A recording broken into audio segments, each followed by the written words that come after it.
So it's my pleasure to introduce Kfir Schreiber. Kfir is co-founder and chief executive officer at DeepCure Incorporated. DeepCure is on a mission to give every patient hope by accelerating the discovery of better small molecules therapeutics. He leads a team of exceptional scientists and engineers that have developed a machine learning algorithm trained to learn organic chemistry to create a collection of trillions of synthesizable molecules. They use AI to predict and optimize a drug's most important properties, such as potency, selectivity, toxicity, to name a few. They also leverage automated synthesis and robotic testing to create a continuous feedback loop between the AI and the wet lab. The title of his talk is What's Holding Back AI in Drug Discovery? Kfir. Thank you, Eric. That's not the presentation. Where's the clicker? Oh, I don't have Yeah. One sec. Where's the remote? You have it? Yeah. Oh, got it. All right, so while we get the slides on, first of all, pretty high bar to step up after Pat. And while I completely agree with pretty much everything that was said, we'll have to focus this talk on how do we move from ACD 0, 1, 2, where we are right now, much closer to level 5. So 1 second. Yeah, should be on.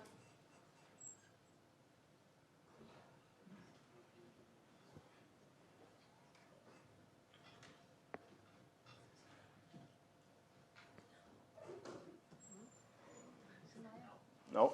Not this one.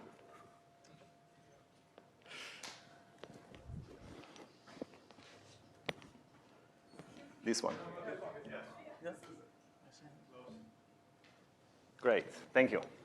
Awesome. So I'm Kfir Schreiber. As Eric said, I'm the co-founder and the CEO of DeepCure, which is a company we launched about 4 years ago right here at MIT on the premise of leveraging novel technologies in order to drive better outcomes for patients.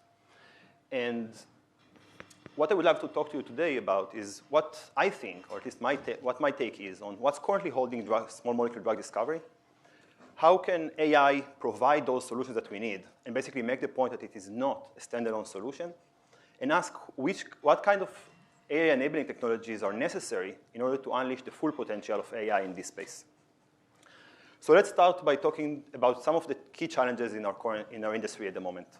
So as we've all heard time and time again, drug discovery is very expensive. It takes a very long time. But why?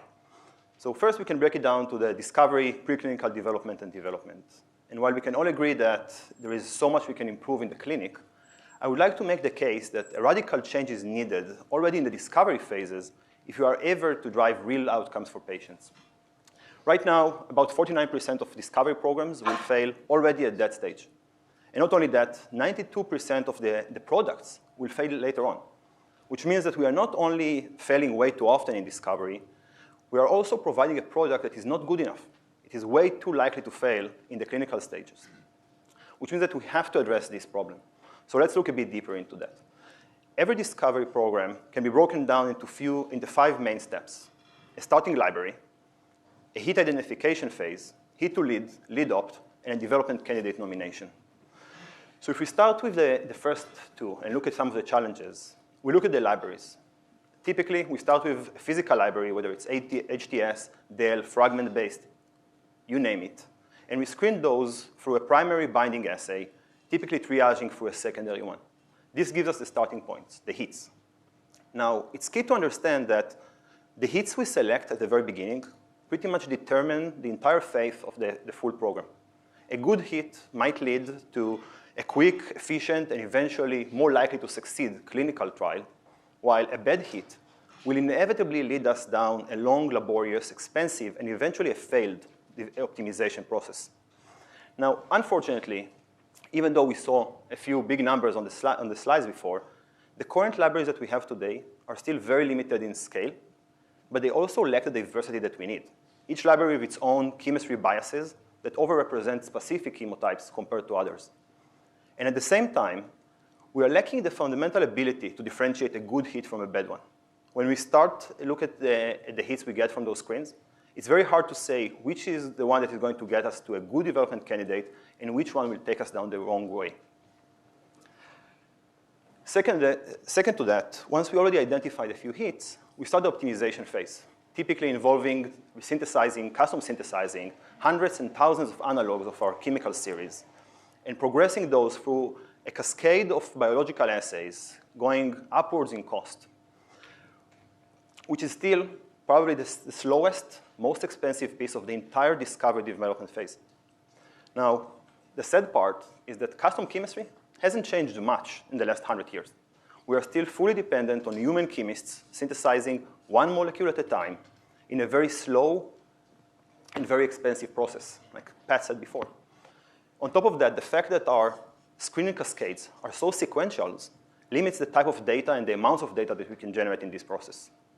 Finally, even those that succeed to reach a development candidate will typically only nominate one or at best two candidates. As we said before, 92% of those candidates will fail later on, which means that we just don't get enough shots on goal. We need to have more attempts in order to amortize the risks of clinical development. So to recap, there are 5 fundamental issues. Our libraries are not big and diverse enough. We lack the ability to differentiate a good hit from a bad one. We're too reliant on custom chemistry, on human custom chemistry. The screening cascades are too sequential and limit the data that we generate. And we end up with not enough products. So when you think about that, AI should have been the solution to many of these problems, right? And we have all seen the progress in the field for the last decade or so, and the side of the room can evidence for that. But I would like to make the point that AI is not a standalone solution. The reason we haven't seen the full potential from AI is because it can never work as a single tool in a vacuum. We need to develop complementary technologies to enable AI to accomplish its full promise. So let's look at some of the challenges of AI today. First of all, most or almost all of the machine learning technologies that are being published today focus only on the hit ID stage.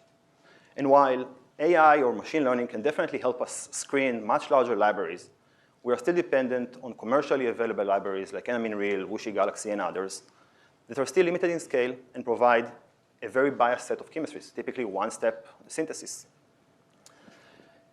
But moreover, all of this ignores the biggest elephant in the room, which is still the optimization phase and custom chemistry. We have to address this if we're ever to lower the cost, improve the outcomes of drug discovery. This manual process is still extremely slow, extremely expensive, and became much, much worse in the last couple of years with the pandemic, the shutdowns in China, the war in Ukraine, and so on. Finally, the fundamental impact of AI is limited by the design, make, test paradigm that we have today in drug discovery. As long as we depend on custom chemistry, shipping compounds worldwide, which creates a very long cycle times to get data back, we are limiting the speed of those cycles and the ability to learn from one to the next. We also use a variety of different assays being conducted in different labs worldwide, which creates data reliability issues, increases the noise levels, and restricts the type of learnings that we can get from those results.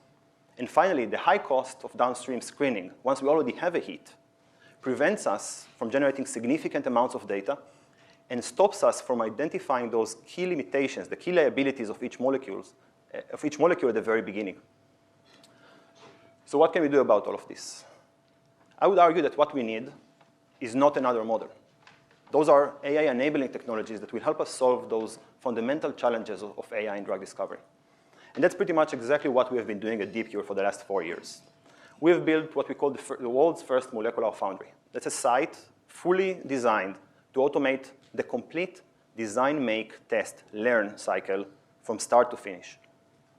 It contains 4 main components. Of course, we have our own state-of-the-art AI engine, but also 3 complementary components are MolDB, the world's biggest virtual library containing 10 to the 18 molecules designed specifically for AI consumption, an automated robotic synthesis platform that is capable of synthesizing 5,000 diverse compounds a month, and an assay automation capability to screen each compound in a wide panel of different assays, generating hundreds of thousands of data points a month. So let's start with the AI engine. If at the beginning I said that one of the key challenges is differentiating a good hit from a bad one, this is exactly what we designed our AI engine to do. We leverage multi-parameter optimization in order to predict and optimize about 26 different ADME and tox properties for each molecule, on top of the traditional potency, selectivity, cell activity, and so on. This gives us the ability to identify those good hits at the very beginning. On top of that, we leverage machine learning in order to optimize the chemistry, the synthesis, the reaction planning, in order to speed up the later on stages as well. This practically allows our scientists to start thinking about the complete target compound profile from the very beginning and start optimizing exactly for that. We don't have to think about a very potent hit at the beginning. We can jump straight to thinking about the complete profile. But as I said before, the best AI model in the world is not so valuable if you don't have the library to fit that. And for that matter, we built MolDB. MolDB is basically an enumerated library that was trained to learn the foundations of organic chemistry, making sure that those compounds are synthesizable. It contains 10 to the 18 molecules, 10 to the 12 of them are fully enumerated. And on top of the traditional properties you might find in pretty much every virtual library, like molecular weight, log P, and so on, you will find here all the 26 ADME and tox properties that we predict using the AI engine. And this gives us the ability to select those compounds that are the closest to the TCP from the very beginning. But as I mentioned, maybe the most important piece of MolDB is the fact that it was designed with synthesizability as top of mind. We built the database in a way that guarantees that every molecule is fully synthesizable with very high success rates. And at the same time, we have those synthetic routes. We know exactly how to go and make it, which is mission critical for us, because the next step is to take those molecules selected from MolDB by the AI engine and move them on to our robotic synthesis platform.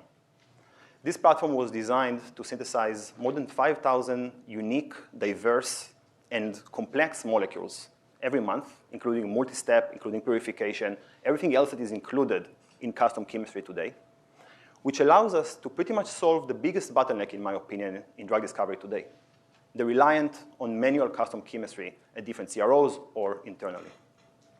And finally, the assay automation helps us answer that early question of how do we generate data that will help the AI learn.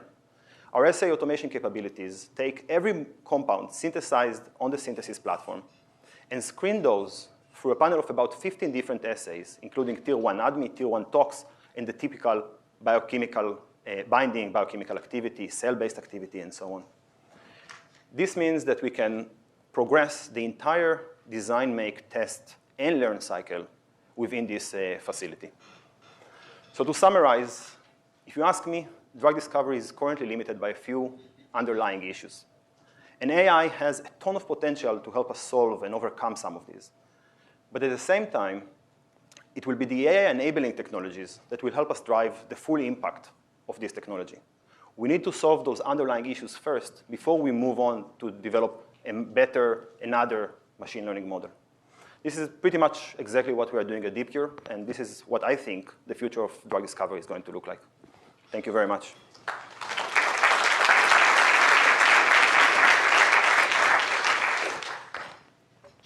Thank you, Kfir.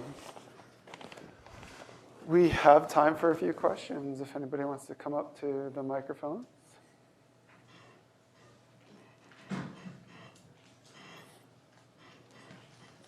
Hi, that was a nice talk, thank you. So my question is about the synthesizability model specifically. So you made some bold claims about guaranteed, very high confidence of success. As Pat explained, the folks at Enamine do a pretty good job already. We order from them all the time, and we'll see 85, 90% of our list delivered in the expected time frame. So clearly they're doing a pretty good job of optimizing for synthesizability as well. So I guess the real, what would be the edge that MolDB would have potentially is your claim to diversity, right? Have you done scaffold analysis between those big libraries and MolDB, and how does it compare? Yes. So we use multiple ways to analyze the diversity within MolDB. And we currently stand at about 5 billion unique scaffolds within the library. But I would argue that that's not the main differentiation.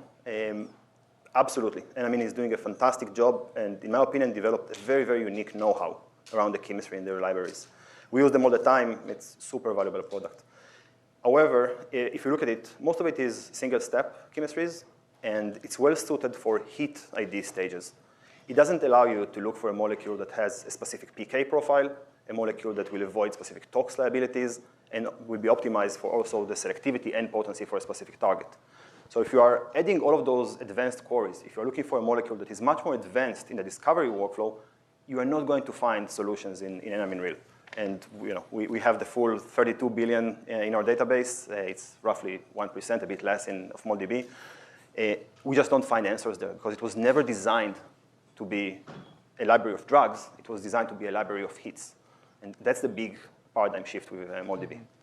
So it sounds like it's by constructions that you've optimized for certain properties. So you have the handles for certain properties already in the library. Correct. So basically the way MolDB is being designed is as an enumerated library, but directed enumeration towards desired admin and tox properties and constrained by the organic chemistry foundations that we implemented into these models. Thank you. Wingong, is there anyone online who's, nope? Okay. Really, really good talk, Kfir. On your admin-tox models, could you elaborate where do you get your data to build the models, and how does that differentiate from 10 other companies that use the same literature for that? Yes, absolutely. So we currently have about 26 different admin and tox models. We started all of them from public databases. And we probably spent a couple of years developing ways to clean, normalize, and just make this data usable. But I think the biggest change happened when we started thinking about what Regina spoke about today. How do you split data, right? Like we saw the papers a few years ago claiming 99% accuracy in drug discovery and asked, like, okay, why isn't this problem solved then?